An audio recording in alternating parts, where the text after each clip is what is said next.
എപ്പോഴാണ് നമ്മൾ മരണപ്പെടുന്നത്? മനുഷ്യരുണ്ടായ കാലം മുതൽ തന്നെ മരണത്തെക്കുറിച്ച് ആകാംക്ഷപ്പെടുകയും ഉയിർത്തെഴുന്നേൽപ്പിനെക്കുറിച്ച് ആഗ്രഹിക്കുകയും ചെയ്യാറുണ്ട്. ലോകത്തിലെ ഒട്ടുമിക്ക മതങ്ങളും മരണത്തെക്കുറിച്ചും പുനർജന്മത്തെക്കുറിച്ചും അവരവരുടേതായ രീതിയിൽ വ്യാഖ്യാനിച്ചിട്ടുമുണ്ട്. മനുഷ്യരുടെ ഏറ്റവും പഴക്കം ചെന്ന ഐതിഹ്യങ്ങളിലും ഇപ്പോഴുള്ള സിനിമകളിലും മരണത്തിൽ നിന്നും തിരിച്ചെത്തിയവരെക്കുറിച്ചുള്ള കഥകൾ കാണാം. വാസ്തവത്തിൽ ഈ തിരിച്ചുവരവ് അല്ലെങ്കിൽ ഉയിർത്തെഴുന്നേൽപ്പ് സാധ്യമാണോ?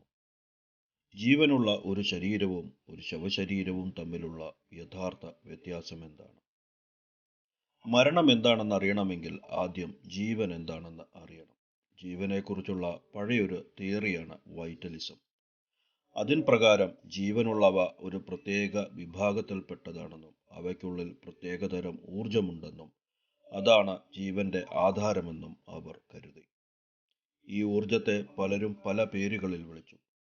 ചൈനക്കാർ ചി എന്നും ഈജിപ്തുകാർ ജീവരക്തമെന്നും ഗ്രീക്കുകാർ രക്തം, കഫം, പിത്തം തുടങ്ങിയ ശരീരദ്രവങ്ങളാണ് ജീവന്റെ ഊർജമെന്നും വിശ്വസിച്ചു. അവർ ഈ ദ്രവങ്ങളെ പൊതുവായി ഹ്യൂമറസ് എന്ന് വിളിച്ചു. ലോകം മുഴുവനും ഒന്നല്ലെങ്കിൽ മറ്റൊരു രീതിയിൽ ജീവൻ നിലനിർത്തുന്ന പ്രത്യേക ഊർജമുണ്ടെന്ന് വിശ്വസിച്ചതുപോലെ അത് വലിച്ചു കുടിച്ച് ആ ജീവനെ അപായപ്പെടുത്തുന്ന വേറെ ശക്തികളുണ്ടെന്നും പലരും വിശ്വസിച്ചു. അല്ലെങ്കിൽ ചില മന്ത്രതന്ത്രങ്ങളാൽ ആ ഊർജത്തെ പുനരുജ്ജീവിപ്പിക്കാൻ സാധിക്കുമെന്നും ചിലർ കരുതി. 17-ാം നൂറ്റാണ്ടോടെ ശാസ്ത്രത്തിന്റെ വിപ്ലവാത്മകമായ വളർച്ചയോടെ പടിഞ്ഞാറൻ രാജ്യങ്ങളിൽ വൈറ്റലിസത്തിന്റെ യുക്തി ചോദ്യം ചെയ്യപ്പെട്ടു തുടങ്ങി. ഫ്രഞ്ച് തത്വചിന്തകനും ഗണിതശാസ്ത്രജ്ഞനുമായ റെനെ ഡെക്കാർത്ത് മനുഷ്യ ശരീരം യന്ത്രസമാനമാണെന്നൊരു അഭിപ്രായം മുന്നോട്ട് വെച്ചു. ജീവന്റെ തുടിപ്പ് മനുഷ്യരിലേക്ക് എത്തുന്നത് തലച്ചോറിലെ പീനിയൽ ഗ്രന്ഥിയിൽ നിന്നാണെന്നും അദ്ദേഹം അഭിപ്രായപ്പെട്ടു. ആത്മാവിന് ഭാരമുണ്ട്, 21 ഗ്രാം. അമേരിക്കയിലെ മാസച്യുസെറ്റ്സിലെ ഫിസിഷ്യനായ ഡോക്ടർ ഡങ്കൻ മക്ഡൂഗൽ 1907 നടത്തിയ പരീക്ഷണങ്ങളിൽ നിന്നും അദ്ദേഹം എത്തിച്ചേർന്ന നിഗമനമാണിത്.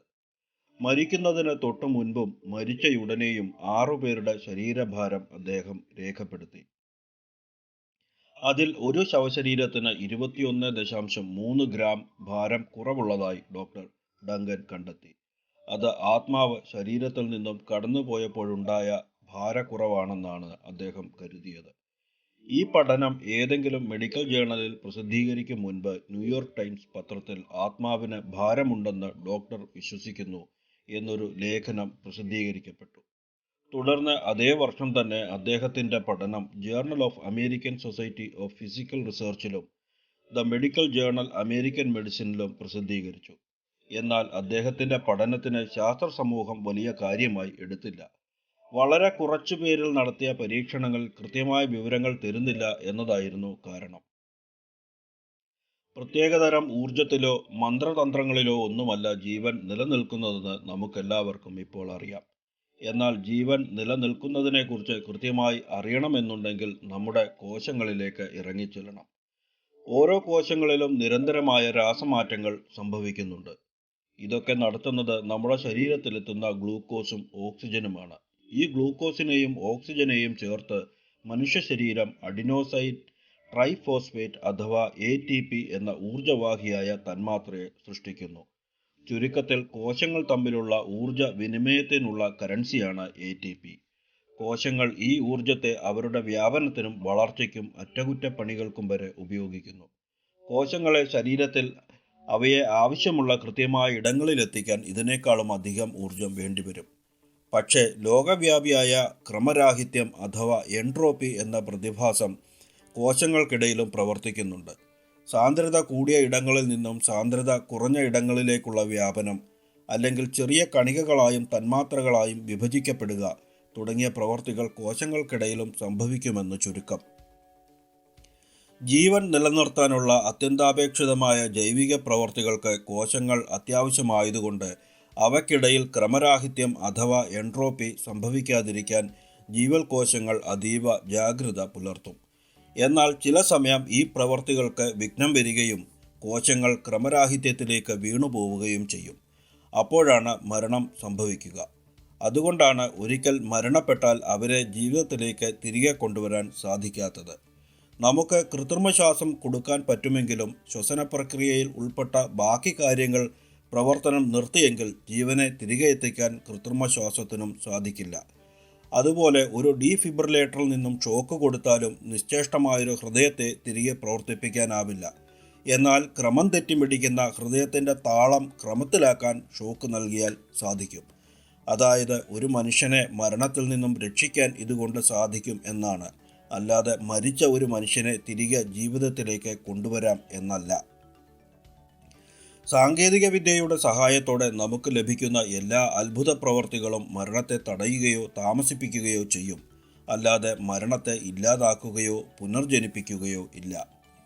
എന്നാൽ സാങ്കേതിക വിദ്യകൾ നാൾക്കുനാൾ പുരോഗമിച്ചു കൊണ്ടിരിക്കുകയാണ്. ആയുർദൈർഘ്യം ഇനിയും കൂടാനുള്ള സാധ്യതകൾ വളരെയധികമുണ്ട്.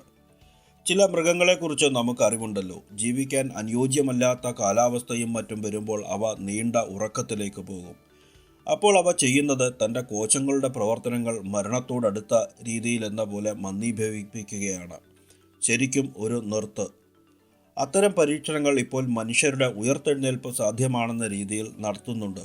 അതാണ് ക്രയോണിക്സ്.